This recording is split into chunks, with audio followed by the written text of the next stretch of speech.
مریخ میں انسانی زندگی ابھی بھی موجود ہے، جبکہ سورج میں آتشی مخلوق آباد ہے۔ کہتے ہیں کہ خلا باز جب چاند میں اترا، اس نے اوپر کے سیاروں کی تحقیق کرنا چاہی تو اسے اذان کی آواز بھی سنائی دی، جس سے وہ متاثر ہو کر مسلمان ہو گیا تھا۔ وہ مریخ کی دنیا تھی جہاں ہر مذہب کے لوگ رہتے ہیں۔ ہمارے سائنسدان ابھی مریخ پر نہیں پہنچ پائے ہیں۔ ہمارے سائنسدان ابھی مریخ پر پہنچ نہیں پائے، جبکہ وہ لوگ کئی بار اس دنیا میں آ چکے ہیں اور بطور تجربہ یہاں کے انسانوں کو بھی اپنے ساتھ لے گئے ہیں۔ ان کی سائنس اور ایجادیں ہم سے بہت آگے ہیں۔ ہمارے سیارے یا سائنسدان اگر وہاں پہنچ بھی گئے تو ان کی گرفت سے آزاد نہیں ہو سکتے۔ ایک آدم کو اللہ نے بہت علم دیا تھا اور اس کی اولاد علم کے ذریعے بیت المعمور تک جا پہنچی تھی۔ یعنی جو حکم اللہ فرشتوں کو دیتا نیچے وہ سن لیتے تھے۔ ایک دن فرشتوں نے کہا کہ اے اللہ، یہ قوم ہمارے معاملے میں مداخلت بن گئی ہے۔ ہم جب کوئی کام کرنے دنیا میں جاتے ہیں تو یہ پہلے ہی اس کا توڑ کر چکے ہوتے ہیں۔ اللہ نے جبریل سے کہا کہ جاؤ ان کا امتحان لو۔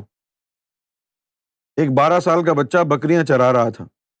جبریل نے اس سے پوچھا کہ کیا تم بھی کوئی علم رکھتے ہو؟ اس نے کہا کہ پوچھو۔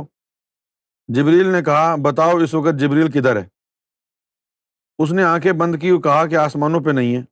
پھر کدھر ہے؟ اس نے کہا زمینوں پر بھی نہیں ہے۔ جبریل نے کہا کہ پھر کدھر ہے؟ اس نے آنکھیں کھول دیں اور کہا کہ میں نے 14 طبقوں میں دیکھا، وہ کہیں بھی نہیں ہے۔ یا میں جبریل ہوں یا تو جبریل ہے۔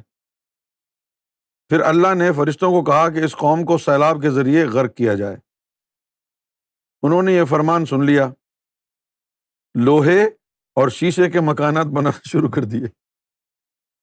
پھر زلزلے کے ذریعے اس قوم کو غرق کیا گیا۔ اس وقت اس خطے کو کالدہ اور اب یونان بولتے ہیں۔ انہوں نے روحانی علم کے ذریعے اور اب ہمارے سائنسدان سائنسی علم کے ذریعے رب کے کاموں میں مداخلت کر رہے ہیں۔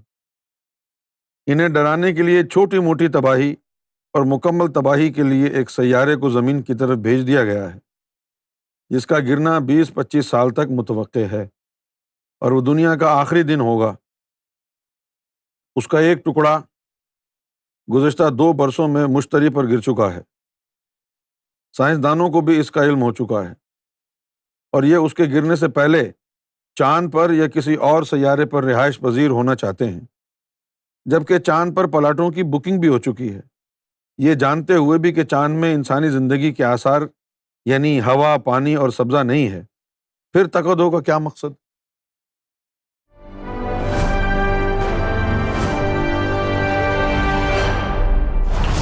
TV, bringing light, love, and peace in your life.